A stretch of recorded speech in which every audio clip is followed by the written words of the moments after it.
Hey guys, welcome back to Vlogust. It is Wellness Wednesday, and today I want to talk to you a little bit about relationship ideals and what is healthy and not healthy within the context of a romantic relationship. In specific, what I'm referring to here is expectations that you'll hear about mostly online.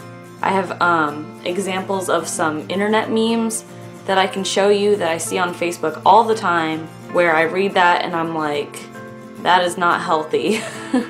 You're never going to be happy if you think that that is what a relationship is supposed to look like. I've had my share of unhealthy relationship experiences. I've made my share of horrible mistakes. A lot of them are listed here, actually. And I thought maybe I could save you guys a little bit of heartbreak if I just kind of outlined for you the truths and the myths of what is healthy to expect within a relationship. So let's just jump right into it. The first type of relationship meme that I see really often is about texting back right away or texting back within what you consider to be a reasonable amount of time. Here's an example.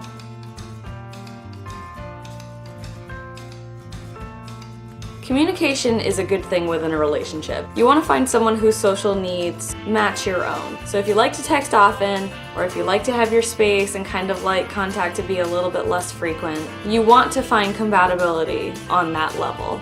But even if you're the kind of person that likes to talk a lot throughout the day, it's important to realize that people have their own lives. Sometimes certain times are more busy than others, and if somebody doesn't respond within 10 minutes or an hour or a couple hours, it's not really helpful to send passive-aggressive messages and get all upset and, blast them on Facebook.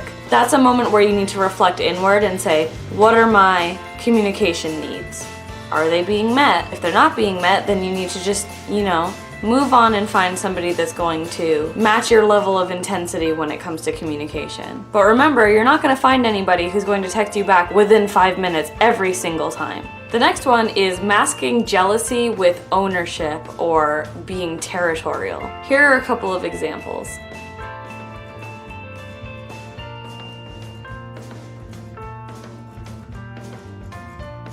Jealousy is a normal emotion. It stems from insecurity and it's actually extremely common, and it doesn't make you a bad person to have feelings of jealousy or possessiveness. But the bottom line is that these behaviors and acting on your jealousy is not healthy. It's not cute, it's not attractive, it doesn't mean that the person cares more about you. People are not belongings.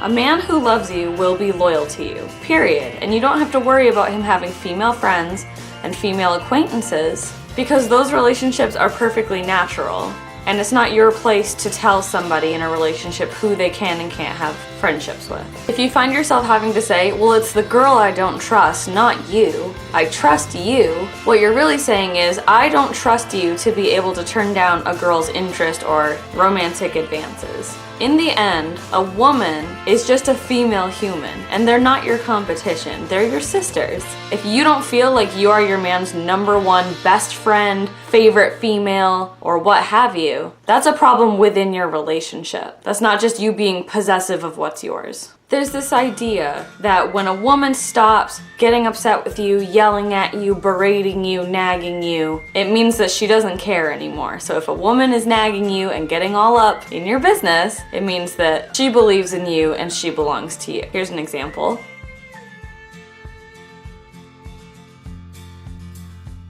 It is true that couples argue. No two people are ever going to agree on everything, and you're not always going to find each other in the perfect mood, and sometimes you're going to bicker, and sometimes you're going to say things that you don't mean. That is true. However, if you find that more often than not, your partner is telling you what to do and what not to do, criticizing you, correcting you, and always seems to be upset when you're not trying to upset them, think about those relationships you've had where you kept asking yourself, I don't know what I'm doing wrong. She's always angry.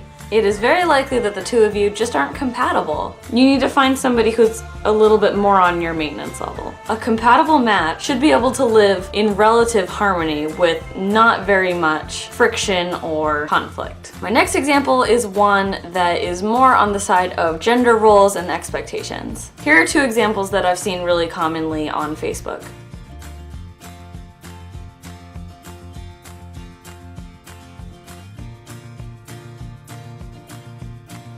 If you like to wear makeup and your partner isn't down with that, then they're not down with you. If you're a man who doesn't like to roll around in the dirt and get dirty, and a woman isn't down with that, then she's not down with you. When you're being yourself 100% and you feel happy inside and you're not really trying, that's the version of you that your partner should prefer and cherish. This last one is one that I could go on and on and on about, but I'm not going to. I'm going to keep it brief. But it's what I like to call white knight syndrome.